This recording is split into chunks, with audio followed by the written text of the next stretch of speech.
Bonjour, alors comme son nom l'indique, ce cours concerne le théorème de Pythagore. Donc ce cours est divisé en 3 vidéos pour des raisons pratiques. Première vidéo va concerner les généralités sur ce théorème.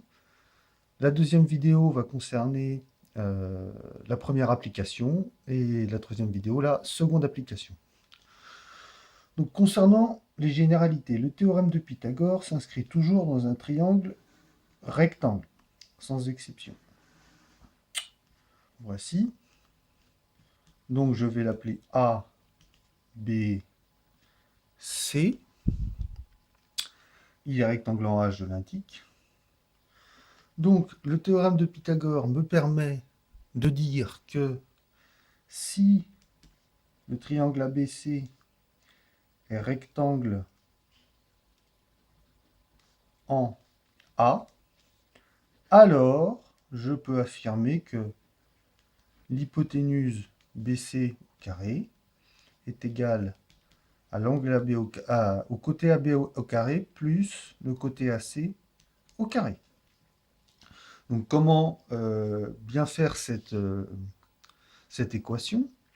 Donc d'un côté de l'équation, premier membre, on met l'hypoténuse au carré, on la repère facilement puisque c'est le côté le plus long, et c'est aussi le seul côté qui n'a pas d'angle droit à aucune de ses extrémités. Et deuxième membre de l'équation, on y place les carrés des deux autres côtés. On les reconnaît aussi facilement puisque ce sont les deux côtés qui sont à angle droit, l'un avec l'autre. Voilà. Et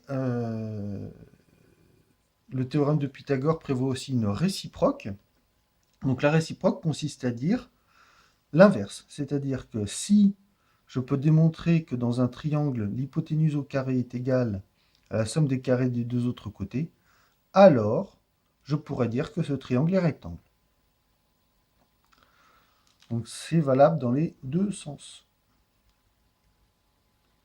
Premier sens que j'ai expliqué, c'est le théorème de Pythagore. Le deuxième sens que je viens d'expliquer aussi, en deuxièmement, c'est la réciproque.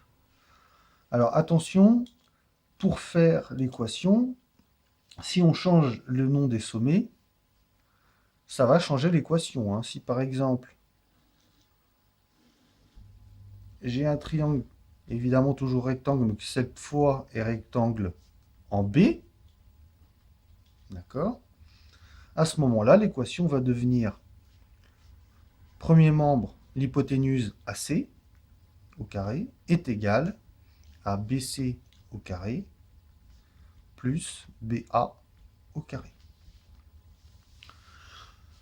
Donc là, il faut bien faire attention à ce niveau-là, au niveau du nom des sommets, bien mettre l'hypoténuse toute seule dans le premier membre. Et évidemment, toujours tout est au carré. À noter que quand on écrit une longueur, par exemple AC, on peut l'écrire aussi CA.